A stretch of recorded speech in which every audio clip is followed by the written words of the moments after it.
হয়, আজি আমি দেখিবলৈ পাইছোঁ যে সন্দেহযুক্ত যি ড্ৰাগছৰ সৰবৰাহী ইতিমধ্যে আমাৰ অঞ্চলতো বিভিন্ন ধৰণে বিয়পি পৰি গৈছে। আৰু আমি পোনপ্ৰথমে আমি আজি আৰক্ষী প্ৰশাসনক ধন্যবাদ জনাম। তেওঁলোকে যি যোৱাকালিও তেওঁলোকে ড্ৰাগছৰ অভিযান চলাই পেলাই বিভিন্ন সন্দেহযুক্ত লোকক কৰায়ত্ব কৰিছে, তাৰ বাবে আৰক্ষী প্ৰশাসনক আমি ধন্যবাদ জনাইছোঁ।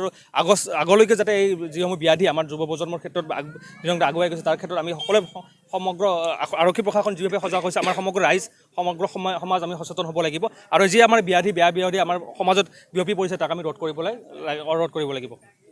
কৰিছে যে আমাৰ এই ষ্টেচন ৰোডৰ মানে সন্মুখত মানে নিশাজাতীয় কিবা মানে সামগ্ৰী আমাৰ আৰক্ষী প্ৰশাসনে মানে জব্দ কৰিছে। আৰু আমি দেখা পাইছোঁ যে এইটো আমাৰ মানে বৰপেটা ৰোড অঞ্চলত মানে এইটো মানে চানি ধৰিছে।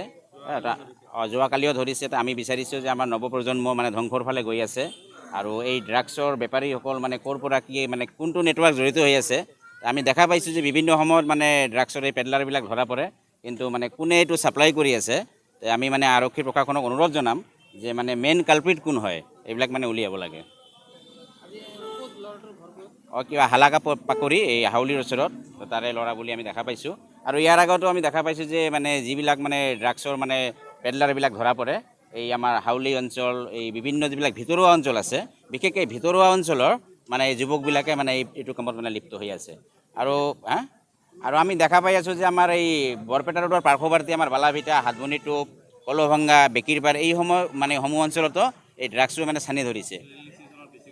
ৰেল ষ্টেচনতো আছে। আৰু আমি অকল মানে আৰক্ষী প্ৰশাসনৰ ওপৰত মানে আমি ৰাইজে মানে আগবাঢ়ি আহিব লাগে, ৰাইজে সজাগ হ'ব লাগে। বিভিন্ন জেগাত আমি ৰাইজক আহ্বান জনাম যে আপোনালোকে আগবাঢ়ি আহক। আৰু এই যে মানে ড্ৰাগছৰ যিটো চক্ৰ, এইটো মানে সমূলে উৎখাত হ'ব লাগে।